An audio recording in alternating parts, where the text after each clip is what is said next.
टकराव से है। मैं आपसे एक बात अर्ज कर रहा हूं, अंदाजा करो कि अगर दुनिया ने तुम्हारे सप्लाई चेन की नस को थोड़ी देर के लिए रोक लिया तो तुम क्या करोगे। एक वक्त वो आएगा जब मुखबिर सादिक सल्लल्लाहु ताला अलैहि वसल्लम ने फरमाया कहत इतना ज्यादा हो जाएगा कि लोग एक दूसरे का गोश्त खाने की कोशिश करेंगे। कहत साली ऐसी आ जाएगी। सारी कहत साली किसको कहते हैं? कहत। एक हदीस में तो मिलता है कि दज्जाल के आने से 3 साल पहले पहला साल ऐसा होगा कि जमीन 1/3 हिस्सा सब्जा उगाना रोक देगी और आसमान 1/3 हिस्सा बारिश बरसाना छोड़ देगा। और दूसरा साल ऐसा आएगा कि जमीन आधा हिस्सा सब्जा उगाना छोड़ चुकी होगी और आधा हिस्सा आसमान बारिश बरसाना रोक देगा। और तीसरा साल ऐसा आएगा कि जमीन पूरा हिस्सा सब्जा उगाना छोड़ चुकी होगी और आसमान पूरा ही बंद हो चुका होगा, कोई बूंद कतरा नहीं गिरेगा बारिश का। और उस वक्त लोग कहत में ऐसे मुब्तला होंगे कि उनके पास खाने पीने की कोई चीज नहीं रह जाएगी। ये तो दज्जाल के ज़ुहूर से पहले की अलामत बताई गई है। लेकिन कुछ रिवायात में आपके सामने ये भी रखता हूं, जिन चीजों के हम हैबिटेट हैं, आदी हैं, उन चीजों के इस्तेमाल पर अगर रोक लगी तो हमारी जिंदगी अथल पथल हो जाएगी। आपको सिर्फ ऐसा लगता है कि गैस और तेल के रुकने से क्या होगा, किसी एनर्जी इंफ्रास्ट्रक्चर पर हमला होने से क्या होगा। मेरे अजीजों, आज जिस सिचुएशन में हम हैं, हमारी जिंदगियां पूरी उलट पलट हो जाएंगी। हम वो लोग नहीं हैं जो चक्की पीस कर खाने वाले थे, आज मशीनों के दौर में जीने वाले लोग हैं। तुम्हारे पास एक चम्मच मसाला भी बगैर मशीन के पिसा हुआ नहीं होता। हर चीज के लिए तुम्हें एनर्जी की जरूरत है, हर चीज के लिए तुम्हें करंट और तेल और गैस की जरूरत है। ऐसी आदत हमें आज लगी हुई है। हमारा कोई खाना बगैर मशीनों से गुजरा हुआ नहीं आता, कोई खाना। हाँ, सिर्फ और सिर्फ कुदरती फल फ्रूट खा लिए तो अलग बात है, बाकी सारे जो खाने के जो हमारे आदात हैं ये बगैर एनर्जी प्रोसेस से नहीं आते हमारे पास। कल को जब ये सवारियां रुक जाएंगी, जब ये नकल हमल एक जगह से दूसरी जगह जाने के ट्रांसपोर्ट और कम्युनिकेशन सब रुक जाएगा, तो लोगों के अंदर का एक पागलपन बाहर आएगा। ये तो ये इब्तिदा है। दूसरी एक चीज, आज से तकरीबन 9 साल कबल मैंने एक बयान में अर्ज किया था, क्रिप्टो करेंसी का जो यहां पर दुनिया में रिवाज लाने की कोशिश की जा रही है, उससे क्या होने वाला है। एक बात मैं आपको बताऊं, अनकरीब ऐसे हालात आएंगे कि आपसे आपका माल और दौलत सब खत्म कर दिया जाएगा। आपके जेब में जो ये सिक्के और पैसे हैं, एक दिन ये सब निकल जाएंगे। वैसे भी अभी आधे से कम रह गए आपके पास। आपकी जो दौलत है वो सब आपके बैंकों में है और आप मोबाइल लेकर के घूमते हैं या एटीएम कार्ड लेके घूमते हैं।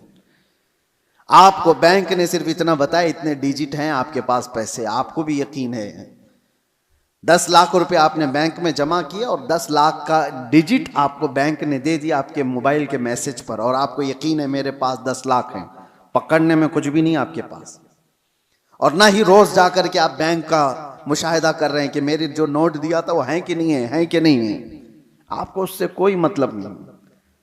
बैंकों ने आपको एक जमानत दे दी कि आपके इतने पैसे हमारे पास हैं। जमानत क्या है? सिर्फ मैसेज है, वो डिजिट है, वो नंबर्स हैं। उन्हीं नंबर्स पर दुनिया जी रही होगी। अभी ये रिवाज और बढ़ता जाएगा। आप जो कैरी करते थे सिक्के और नोट, वो भी खत्म कर दिए जाएंगे। कुछ नहीं होगा किसी के पास, और सारा ट्रांजैक्शन आपका जो चलता है वो इंटरनेट से चलता है। जिस दिन इंटरनेट को शट डाउन कर दिया जाएगा, सारे के सारे फकीर होंगे, किसी के पास कुछ नहीं होगा। उनके हाथों में ना कोई रकम होगी ना कोई पैसा होगा, क्योंकि सब कुछ उनको बताया गया था कि बैंक में इतने डिजिट हैं हमारे पास। इसकी क्या श्योरिटी है कि कभी इंटरनेट बंद नहीं होगा? इसकी क्या गारंटी है? मेरे अजीजों, इसीलिए पहले के दौर में लोग दिरहम और दीनार रखते थे। दिरहम और दीनार क्या होते हैं? दिरहम चांदी का सिक्का होता था और दीनार सोने का सिक्का होता था। हुकूमतें चाहे जितनी भी बदल जाएं, दीनार को आप मेल्ट करते तो सोने की वैल्यू हमेशा रहती, चांदी की वैल्यू हमेशा रहती। लेकिन यहूदियों ने दिरहम और दीनार को हटा करके करेंसी नोट लाए, कागज के टुकड़े जो आज हमारी जेब में हैं, 100 का है, 200 का है, 500 का है, 2000 का, जो भी नोट है, डॉलर हो कि यूरो हो कि पाउंड हो कि रुपया हो, सब कागज पे हैं। और इस कागज की वैल्यू सिर्फ इसलिए है कि गवर्नमेंट ने कहा है इसकी इतनी कीमत है, और जिस रात को ऐलान कर दे कि कल से ये नोट नहीं चलने वाली, वो सारे कचरे के भाव में भी नहीं जाते। वो कागज के टुकड़े हैं, रद्दी पेपर हो जाएंगे जिस दिन ऐलान हो जाए। और हो चुका हमारे यहां तो एक बार रात में ऐलान हो गया कि 500 की नोट, 1000 की नोट बंद हो गई, खत्म हो गया। वो पेपर कहां है आज, या उस वक्त के 2016 से पहले के वो 500 1000 की नोट ले आओ, आपको पकड़ के ले जाएंगे लोग। उसकी कोई वैल्यू नहीं है, उसकी कोई हैसियत नहीं। तो वो कागज के टुकड़े, तो पहले दुनिया दिरहम और दीनार से कागज के टुकड़े पे आई, कागज के टुकड़ों से फिर एटीएम कार्ड पे आई, फिर कार्ड भी कैरी करने की जरूरत नहीं, अब सिर्फ मोबाइल में आई। आप मोबाइल से सारा ट्रांजैक्शन करो, इधर से मैसेज उधर गया, उधर से मैसेज इधर आया। बाकी हैरत होती है, कभी हम टैक्सी में बैठे हैं, 500 रुपये हो गए, ना मैंने जेब से कुछ निकाला ना उसने लिया, इधर से मैसेज उधर गया, उसको भी यकीन है मेरे पास 500 आ गए, मेरे पास भी वही मोबाइल, उसके पास भी वही मोबाइल, मोबाइल मोबाइल। सिर्फ इतना कह दिया उसको कि 500 का एक मैसेज छलक गया है, हाँ वो आगे बढ़ गया। ये यकीन बढ़ता चला गया इन डिजिट्स के ऊपर, इन नंबर्स के ऊपर। वक्त ऐसा आएगा कि सारी जिंदगी इन्हीं नंबर्स पर घूम रही होगी, एक दिन अचानक ये सारे मुआसलात का जरिया बंद कर दिया जाएगा और लोग कहत साली के शिकार होंगे। आप किससे पूछेंगे? आज जो दुनिया बिटकॉइन का और क्रिप्टो करेंसी में पैसे लगाती है, उसका तरीका क्या है पता है? बिटकॉइन एक गायबाना करेंसी है, किसी कंट्री की करेंसी नहीं। डॉलर आपने देखा है, यूरो आपने देखा है, पाउंड इंग्लैंड का आपने देखा, रुपया भी देखा है। बिटकॉइन क्या है वो देखा ही नहीं किसी ने, वो है ही नहीं। वो एक क्रिमिनल दुनिया चलाती है और उन्होंने अपनी एक कीमत उसकी लगाई है और रोज बढ़ती जाती है कीमत। 40 लाख, 50 लाख, 60 लाख एक एक बिटकॉइन खरीदने के लिए लोग पैसे लगाते हैं। आपने 60 लाख रुपए देकर एक बिटकॉइन खरीदा, सामने वाले ने कहा कि हाँ एक बिटकॉइन आपका है, कहां है वो? उसने नंबर दिया है खाली, कोई सोना और चांदी उठा के नहीं दिया, कोई गारंटी नहीं है। बस इस पर भी दुनिया पागल है और लाखों की तादाद में क्रिप्टो करेंसी और ये बिटकॉइन को खरीदने के लिए पागल है दुनिया, पैसे लगाई हुई है। जो चीज दिख ही नहीं रही है उसको भी खरीदा जा रहा है, लिया जा रहा है। मेरे अजीजों, मैं आपको उन आखिरी अलामात के बारे में कह रहा हूं कि दुनिया कभी तरक्की करते करते करते इतने आगे जा चुकी जो उसकी खुद की तबाही का जरिया है। इंसान खुद अपने आप को तबाह कर लेगा। आज ये तमाम जराया पर निर्भर होकर के रहना, यह हमारी तबाही के करीब जाने का है। अब मेरी बातों को कुछ मॉडर्न लोग ये कहेंगे कि ये पुराने ख्यालात की बात कर रहे हैं, तरक्की को नहीं चाहते हैं, आसानी को नहीं चाहते। मेरे अजीजों, तरक्की और आसानी कौन नहीं चाहता, लेकिन तुम्हारे पास श्योरिटी और गारंटी क्या है? किसी चीज की नहीं। और आज दुनिया को जिस अंदाज से निर्भर करके रखा गया है, तकरीबन पौनी दुनिया ऐसी है आज जो क्रेडिट पर तिजारत करती है, सूद पर तिजारत करती है। सबको क्रेडिट कार्ड पकड़ाए गए हैं, तुम सूद भरते रहो, इंटरेस्ट भरते रहो। लोन की दुनिया पर आधे से ज्यादा दुनिया चल रही है। मेरे अजीजों, यही कुर्बे क़यामत की अलामात हैं, ये निशानियां हैं। मैं आज ही पढ़ रहा था हदीस पाक, हुजूर सल्लल्लाहु तआला अलैहि वसल्लम की एक हदीस है, लोग जिना रास्ते पे ऐसा कर रहे होंगे जैसे गधे और कुत्ते करते हैं। और उस जमाने में सबसे शरीफ आदमी कौन होगा पता है आपको?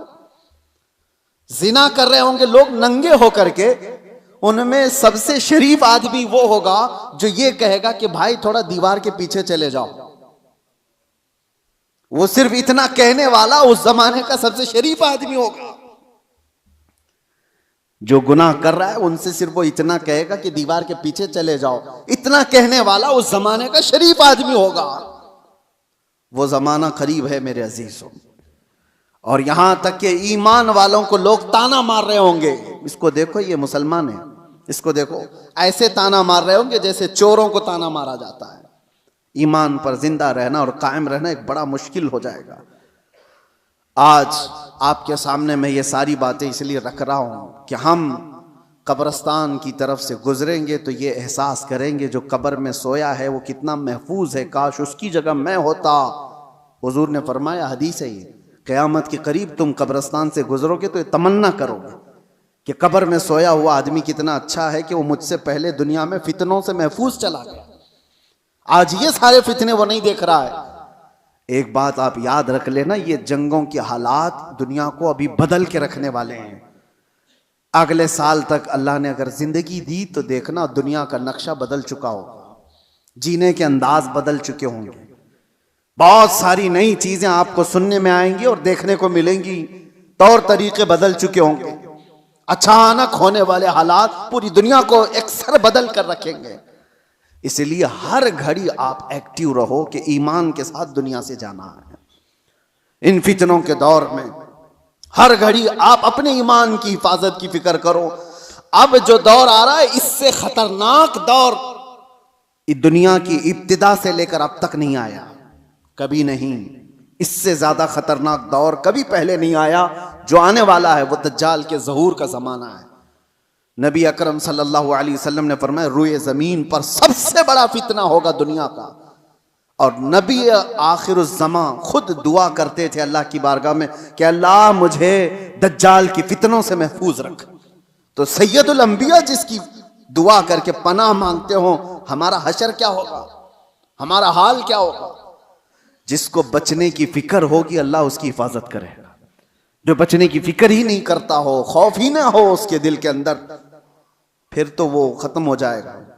अब मैं एक और हदीस बयान करके मेरे अपने मौजू के सिलसिले में, मैंने आज क्यों छेड़ा इसको, ईरान, अमेरिका, इजराइल, ये दुनिया में अभी सबकी जुबानों पर चल रहे जंग के हालात हैं।